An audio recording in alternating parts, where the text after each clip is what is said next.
All right, enough about movies. Enough about movies for now. As I said, I'm a man of my word. I'm like Joker, right? I'm like Joker. I'm a man of my word. Let's talk about Mitch Johnson post game. Uploaded 6 minutes ago. This is what I wanted to get to. All right, let's see here. Let's see what he's talking about. So just overall, I said it already, but like just my thoughts on this game. I don't care, right? I don't really care. I mean, Spurs are going to lose a lot of games, but as far as the effort, it's there. I think Sohan and Fasel has looked quite promising. As long, as also with Castle, I think he's looked promising. Thought Champagny looked good. Keldon's been doing fine. We're looking good, man. I'm looking forward to next season. I am looking forward to next season. But yeah. Wait, Amelia Perez got... People didn't like it because of a transgender actor? I'm so confused. I don't know. Not that many people say that movie's trash and like it's actually good or something. I don't think that's probably not the case. Guys pay for the front row. At least I want to believe that's not the case. People are weirdos.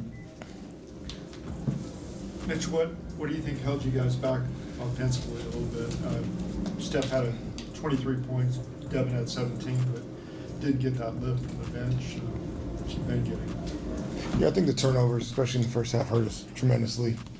And it's a double-edged sword. You know, some of those are 5-point swings where you may have had a bucket or a good look, and then they come down and they're playing with an advantage automatically through the turnover. So that hurt us a lot. And then, some undisciplined fouls, right? So now you're taking the ball to the net. Now you're not getting the advantage going back the other way. And sometimes when that happens, it feels like the court's slanted the wrong way, and you're running downhill to get back on defense. You're running uphill to try to get advantage on offense. And those two things hurt us tremendously early on. What do you think Steph got from guarding Luka, those early fouls? What do you think he got from bad education, perhaps? Yeah, I mean, he's a very, very advanced, elite, cerebral basketball player, as we know. Dang.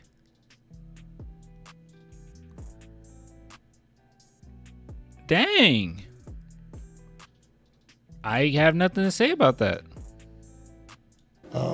I thought the second one was tough. I thought there was no advantage gained. He jumped, he stopped, and Steph was right there with his hands up. I was a little disappointed in that call and thought, again, it's hard for a younger player when they get in those spots. Then the next one was just an incidental trip, but to continue their aggressiveness and their competitive, because they're not trying to get the next foul. I thought he did a better job just playing. I find it very dumb that just because you're a young player in the NBA, you don't get a call. Like, I don't think that you have to earn your calls in the NBA. I think that that's nonsense, right? Earning your respect amongst peers, sure, I got you, right? With your teammates, with your opponent, them actually respecting your three ball, respecting parts of your game, I get all that. That's cool. I do not think that the refs should be an obstacle for any player. I do not get that. I don't understand the mindset there. Like, and it's gotten so normalized that you even have commentators during the game saying, "Oh, he'll get that in a couple years." What are we talking about?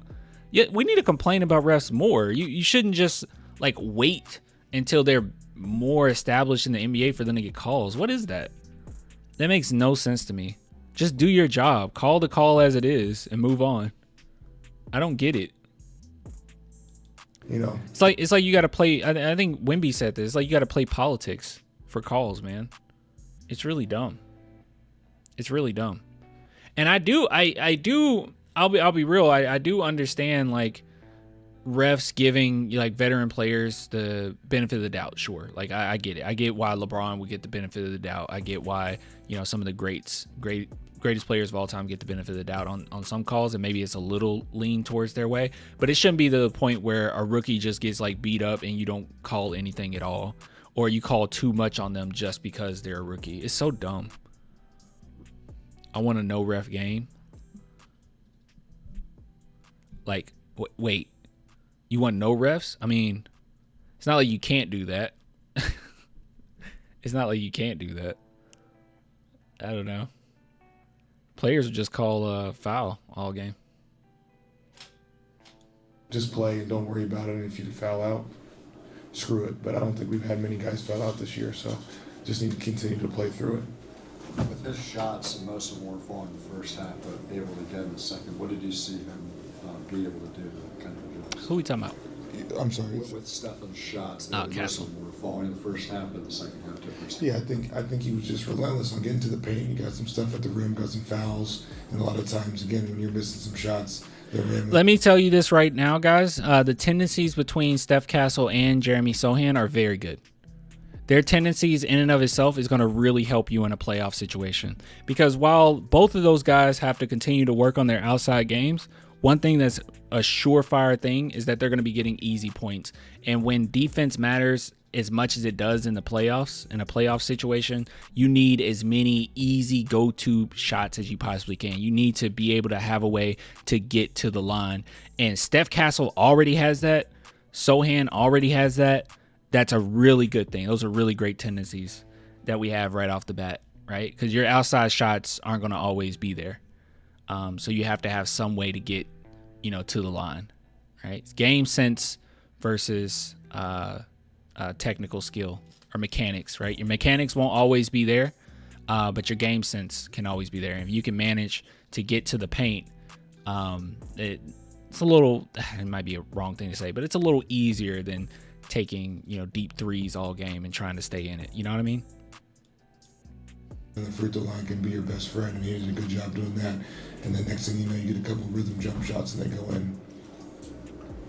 You like that aggressiveness from Jeremy, in terms of mixing up with guys, chippy play. Yeah, I don't know. I didn't see all of it. I thought it was a bump with the basketball throw and some. Sohan got under his skin. This happens to Sohan all the time. They try to put a little extra oomph on him because he is so strong and because he is so annoying, and they wanna try to push him around, but they can't because he's too much. Stuff that was really nothing. I thought they could have called a double tech and move on. I didn't think they needed to be ejected. But ejected is a bit much. It was a bit much. Maybe they wanted to de-escalate the situation, but I was happy with the fight, the competitiveness, and the fight mentality. Excuse me, but the competitive. He full of it. The competitiveness and maybe they wanted to de-escalate the situation, but I was happy with the fight. Be ejected, but maybe they wanted to de-escalate the situation, but I was happy with the fight, the competitiveness, but one more time. Maybe they wanted to de-escalate the situation, but I was happy with the fight. Yeah, we know what you meant. Just a skip. Blake Wesley was really good. There we go. And that's how we have to play. That's part of our identity. I was happy with the fight. Grow. But with this group that we have currently right now, we have to play like that. What's that say about Blake that, despite sitting so many games, he's always upbeat on the bench, and then he comes in late. So nice that you actually played Blake Wesley, but I guess you had to. I guess you didn't have to play him that many minutes. 22 minutes is quite a bit. Season here, and he's That's trying good. his best to contribute. Yeah, we've talked about it a lot since early on in the season. We understand the frustration. Everybody wants to play. We want to play everybody. But you kind of have to work while you wait. And he's done that, and he's been chomping at the bit. Work while you wait. And it's been fun to see him have an opportunity to get out there and mix it up and show all the work he's been putting in. It's actually made me quite sad how many people have turned their backs on Wesley, right? I've advocated for I've had the position this entire season that he should play more, right? It's not like he wasn't playing when he was with Popovich, when Popovich was coaching. I think that we can manage to use him in some capacity, especially when we've struggled defensively at times. You can throw him in there, a little jolt of energy, or when our guys just weren't playing to their level that they should be playing to, you can sit him down, put in Blake. I just thought that he should be getting more consistent minutes, but we haven't done it. And when I brought that up on Twitter, there were so many people saying he doesn't deserve minutes, he's trash. Malachi doesn't deserve minutes, he's trash. It was crazy. I don't believe that. I don't believe for a second that Blake Wesley is a bad basketball player. Does he need some work? Yeah. Is he going to be the future point guard? Of course not. I think we've gotten our answer there, right? We didn't need that much of basketball to tell, yeah, he's probably not going to be that. But man, he is definitely a spark plug. He definitely has good defensive abilities. He's very athletic. He's very fast. I don't get it. I don't get why he was getting so much hate. Big picture with Steph, in what ways have you seen Harris and Harrison impacted given their veteran presence? Yeah, they're the by example, by vocal leadership in every way. They're first ones in. Well, the Frosty says, Clan, I think Pop gets the best for Malachi and Blake, Mitch, Matt. Well, here's the thing. For this entire season, what I've thought of Mitch Johnson is that his rotations has been as if we're a playoff team, right? Like when you're a playoff team and you're going into the playoffs, you have your subset of guys, and then there's a few people that come off the bench. Usually teams can't play everybody on their roster, right? But I thought that it was actually going to like hurt us, which it did, actually hurt us not playing more players, right? You're gonna put too much on Wemby. You're gonna put too much on the older veterans. You're gonna put too much on everybody. Like you need to spread it out a little bit. And when you're actually in the playoffs, maybe you can hone in on your guys a little bit more. But that was not the case. That just was not the case. And I think a lot of young coaches end up doing that anyways, where they get so comfortable with a subset of guys and they don't want to experiment outside of that. That's what I think happened. I could be wrong, but the way they take care of their bodies, recovery, activation, things Luka they see. foul bait, that's nothing You see new. the same pattern over and over again, how you can take advantage of that, what to anticipate in the next play, matchups, time, score, circumstance, go on and on. Those guys are a wealth of wisdom, and they share it, and it's invaluable to all of us, but especially a player in a situation like Steph. LeBron out, Luka did his thing, but how much of a problem was Austin Reeves for you? Clan, I agree with you. I want to see more Malachi, Wesley, and Mamu. Yeah. And it's not a matter of saying, oh, these guys are going to save us, or these games that we lost we would have won. Not necessarily, maybe. But I just think that it gave us a better shot, just so at the very least guys can take a little bit more rest. We were putting way too much on our starters, and our starting lineup has not been good for a minute.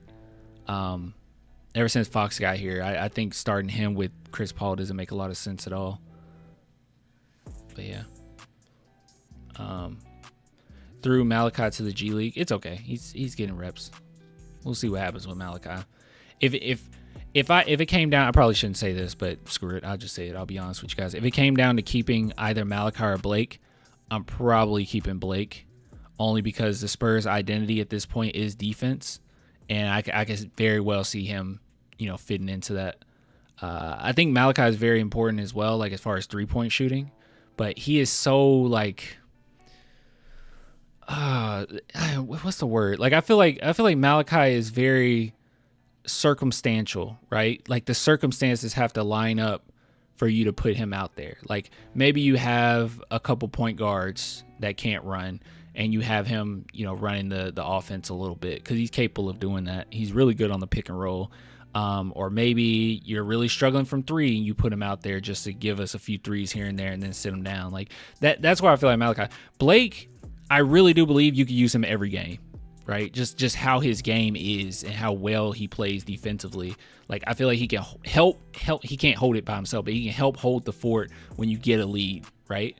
When you get a decent lead, you can throw him in there, and it's going to be relentless. Like the opposing team's not going to be able to breathe. Yeah, you'll be able to breathe a little bit because Wemby's out, but you're not going to be able to breathe as in, okay, now the defense got so much weaker. Maybe a tier down, but not several tiers down when you if it was Malachi and not Blake. You know what I mean?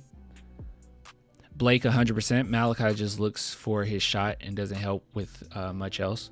Yeah, well, Malachi really tries. He really does try.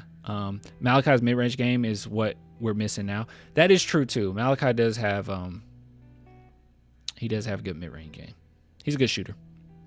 But if I had to choose, I would choose Blake. A huge night as the number.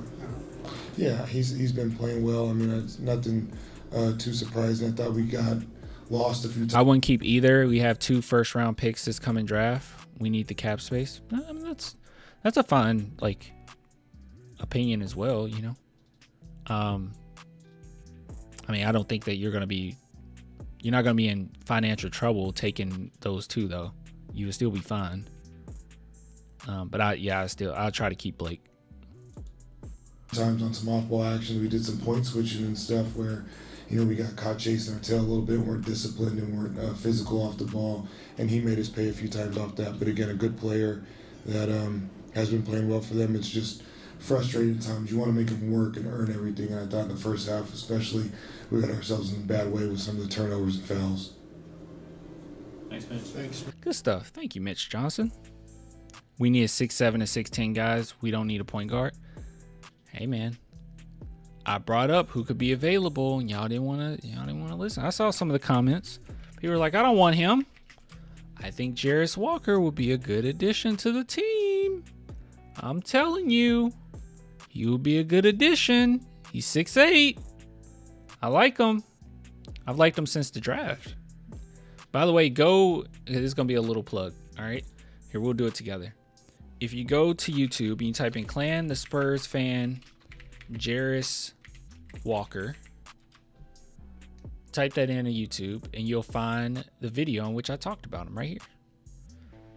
The 2023 draft, and you can see how I felt about him. I genuinely liked him during that draft.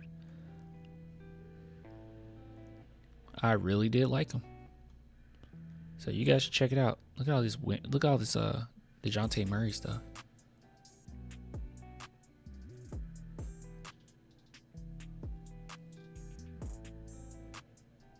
Anyways, go check it out. Go check out that video. Jarris Walker will be a really good addition to the team, I think.